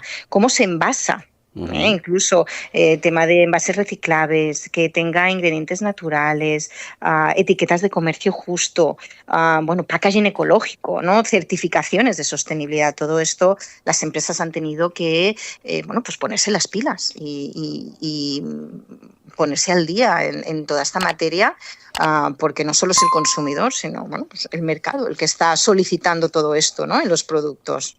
Claro. Según Cattenom, precisamente, según este estudio, y el porcentaje es aproximado, pero es revelador, sobre aproximadamente el 70% de los consumidores españoles afirmamos estar dispuestos a pagar más por un producto que sea más saludable, que de alguna forma u otra beneficie nuestra salud. Yo no sé si esto de alguna forma es una apreciación, pues puede corresponder a, en fin, a esa crisis económica que existe, porque hasta qué punto nuestra salud es prioritaria, que de hecho debería serlo, quiero decir, hasta qué punto nuestra salud es prioritaria a costa incluso de que suponga un mayor coste. Pues mira, Carlas, nosotros en Cattenom el dato exacto de si esa costa, ¿no? O no lo tenemos, este dato tan concreto, pero lo que sí que te puedo decir es que el consumidor está dispuesto a pagar más. Y ese pagar más también se transforma en que, según los estudios que hemos realizado en Cattenom, antes no te comentaba, pero somos una multinacional española, cotizamos en bolsa y estamos especializados en recursos humanos y talento. Sí. El dato que sí que tenemos es que calculamos que según esta evolución del mercado, habrá un crecimiento de un 20% de segmentos que tienen relación con el consumo. Por lo tanto, estos son oportunidades laborales. Claro. No, además entiendo perfectamente además que si hemos de sacrificar, lo de sacrificar entre comillas, sí, pagar más por un producto o por un servicio que beneficie nuestra salud en detrimento de otras cuestiones, yo creo que vale la pena hacerlo, ¿no? Porque, sí. Claro, porque esto además, ahora lo comentamos, va a generar otras consecuencias a nivel, como al principio apuntaba, de crecimiento de mercado laboral, y ahora explicaremos el por qué. Porque, vamos a ver, Laura, todos estos bienes de consumo, estas tendencias emergentes, que en muchos casos son complementarias, como he apuntado, se traducen precisamente en el mercado laboral, ¿verdad? Pero ¿de qué forma? Pues mira, fíjate, Carlas, es una tendencia que está dando muchas oportunidades laborales. Yo, sobre todo, que tengo mucho foco en lo que es Cataluña, te diría que en 3 grandes ámbitos hemos detectado, ¿no? Una es, pues claro, hay un desarrollo de productos orientados al cuidado de la salud y el bienestar. Otro es que el marketing emocional nos ayuda a conectar con el consumidor y ahí hablamos de esas preocupaciones, de esa sostenibilidad que comentábamos antes, y otra, pues que estamos viendo pues esos proyectos que las compañías están trabajando pues en estrategias de presente y futuro, ¿no? Hacia dónde va esa tendencia de consumo, ¿no? Pues las empresas quieren estar ahí y adelantarse. Por lo tanto, y en relación a lo que Cattenom ha extraído, cada vez se busca talento altamente cualificado en esta área, perfiles que quieran pertenecer en la empresa, pero más allá de ser un empleado, ¿no? Sino que sus propuestas sean escuchadas, que ¿no?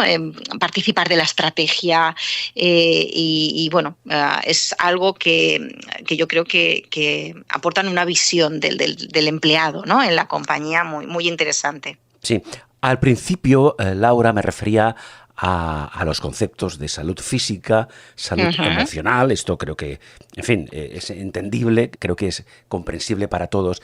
Pero también apuntaba que otro factor, creo que interesante, es el retraso del envejecimiento. Y me gustaría explicar esto, qué relación tiene con ese impulso hacia el mercado laboral. Bueno, pues yo creo que si miramos hacia atrás, antes, pues el trabajador tenía una fecha, ¿no? Y mira, ya que hablamos de producto, pues una fecha de caducidad. Y esto ahora ya no es así. Ahora convivimos trabajadores de distintas edades, ¿no? Hay esta heterogeneidad, ¿no? Y por lo tanto va un poco más allá, ¿no? Yo creo que ya no existe esa fecha y hay cabida para todo y cada uno aporta su expertise en función, ¿no? Pues de su trayectoria y de cómo esa salud física y emocional que sienta el propio empleado, ¿no? Por eso hablamos de ese nuevo mercado laboral. Claro. Y ese sector de población, por cierto, que crece cada vez más, es decir, cada vez vivimos más años, pero además lo hacemos en la mayoría de casos con calidad, en perfectas, exactamente, en perfectas condiciones, tanto a nivel emocional como a nivel intelectual y también en parte a nivel físico, porque cada vez nos cuidamos más. Claro, esto, pregunto, Laura, ¿hasta qué punto es fundamental potenciar, en este sector concreto de población me refiero, potenciar la capacitación y el desarrollo, la formación para que ese sector de población, gente, en fin, personas de más edad, para entendernos, puedan adaptarse a esas nuevas tendencias del mercado y, por supuesto, a las tecnologías emergentes? ¿Qué se puede hacer o qué se está haciendo? Sí, mira, yo te diría que hoy en día ya convivimos o co-convivimos, ¿no?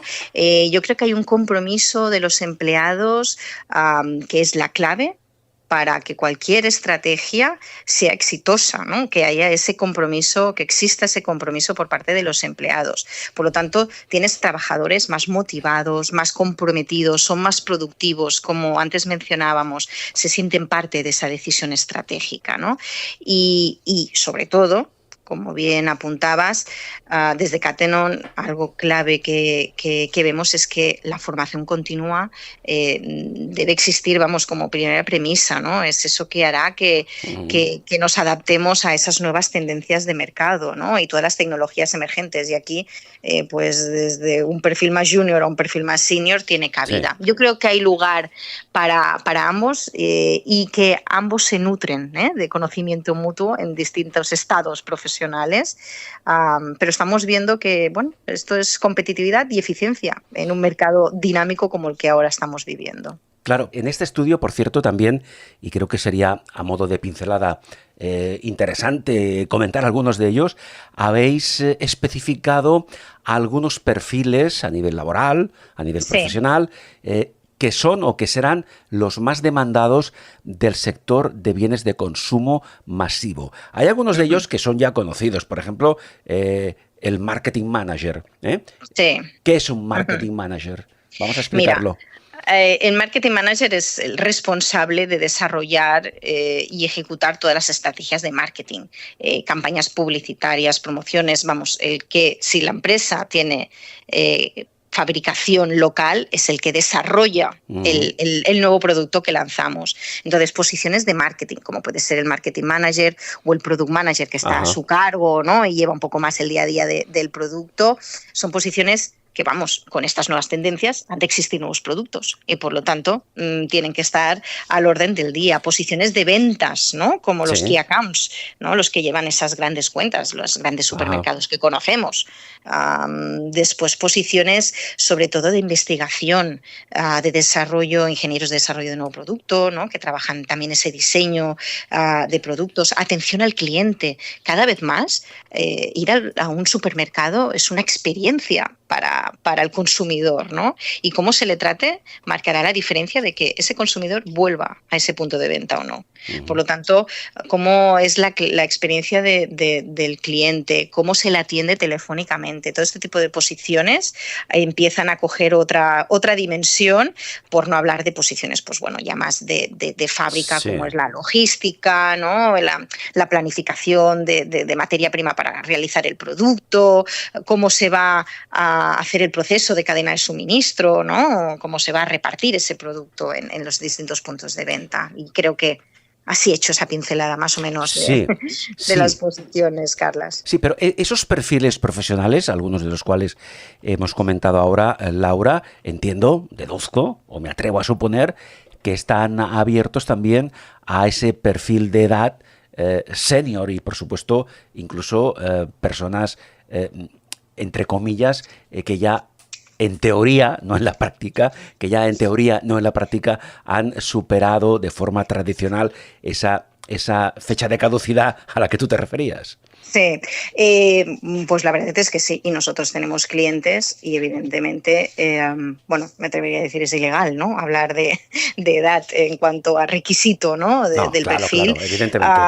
Pero sí, hay perfiles de compañías que para perfiles tan seniors pues precisan de gente con mayor experiencia, ¿no? Y con un bagaje profesional mucho más amplio, posiciones que están por debajo que pueden ser más juniors, a veces posiciones con mucha experiencia comparten distintos puestos de trabajo y quizás hacen dedicación en varias empresas a la vez, aportando su expertise y colaborando con otros perfiles más juniors. O sea, estamos encontrando diversidad también en cómo se colabora, ¿no? Entre los empleados de una misma empresa con distintos estados de experiencia. Por supuesto, además es incuestionable, aunque sea una frase hecha, que la experiencia es un grado y, por supuesto, si en ese concepto aunamos los que hemos comentado antes, salud física, salud emocional, todo esto, y vamos a concluir con esta pregunta, ¿cómo se está traduciendo? Porque hay un titular que dice que el incremento de oportunidades profesionales en España está creciendo, en fin, sin precedentes, ¿no? ¿Realmente es así? Bueno, te puntualizaba antes, según nuestro estudio desde Cattenom, el mercado habrá un crecimiento del 20% en estos segmentos de consumo, pero sí, y puedo concluir diciéndote que hay un cambio importantísimo en la sociedad de cómo vivimos y de qué comemos y por ello el mercado está en crecimiento. Claro. Es una afirmación que sí que puedo decir para concluir, Carles. Sí. No, todos esos conceptos están relacionados, evidentemente. Ese 20%, ese porcentaje al que ahora Laura se refería, ¿cómo lo valoramos? ¿Es mucho? ¿Es poco? ¿Está bien? Bueno, es importante, es significativo. Está bien, sí. ¿Y se espera un incremento de ese porcentaje? Sí, que nosotros calculamos que según la evolución del mercado habrá este crecimiento del 20% en el próximo 24-25, segurísimo. Bien, hablábamos antes de Cattenom. ¿Cuál es la inquietud, en fin, o cuál es el objetivo para realizar este tipo de estudios?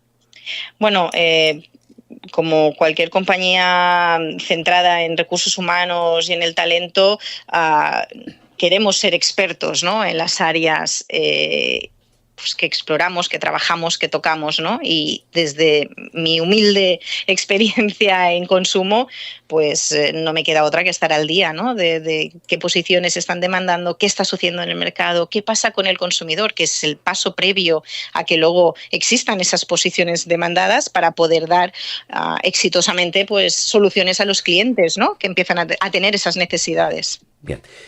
Laura, muchísimas gracias por ampliarnos esa información y por explicarnos, por interpretar algunos de los conceptos que se han publicado precisamente en este reciente estudio. Laura, repito, muchas gracias, muy amable. Gracias a ti, Carlos, un placer por contar con nosotros. Por supuesto, Laura Urue es, como antes decía, responsable de consumo de Cattenom. Conexión Salud con Carles Aguilar. Periodismo especializado al alcance de todos. Trabajamos para preservar el bienestar y la salud de las personas.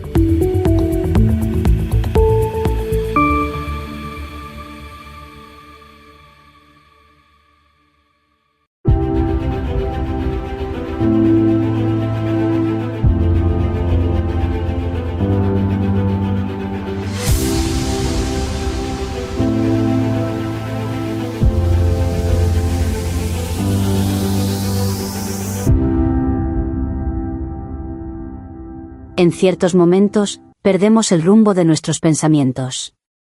En esas ocasiones, es fundamental recuperar el equilibrio y sentirnos bien con nosotros mismos.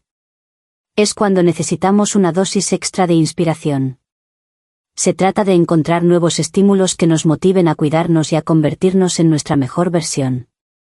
Si te encuentras en ese momento, te invitamos a reflexionar. En cada edición de Conexión Salud te ofreceremos una frase motivadora sobre salud y bienestar que provienen tanto de figuras célebres de la historia como de personajes anónimos. Podemos encontrar frases de salud y bienestar escritas por nutricionistas, pediatras, cardiólogos, inmunólogos, psicólogos, médicos de hace siglos e incluso frases de filósofos. Citas que pueden ayudarte a revitalizar la energía que necesitas o a reflexionar sobre su significado.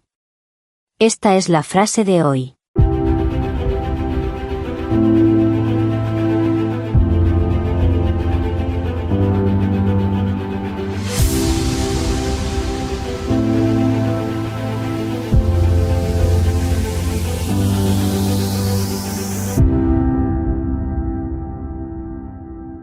La actividad física no es solo una de las claves más importantes para un cuerpo saludable, es la base de una actividad dinámica y creativa. John Fitzgerald Kennedy, político y presidente de los Estados Unidos de América.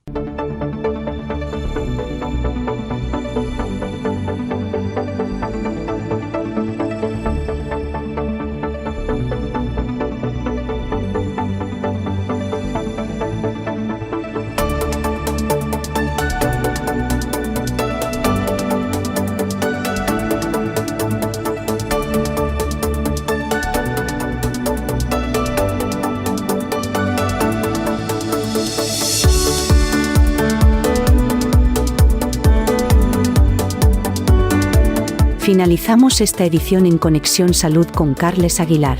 Deseamos que los contenidos que hemos desarrollado hayan sido de interés para todos. Os emplazamos para compartir la próxima edición de nuestro podcast en redes sociales con los expertos y profesionales más cualificados. Gracias.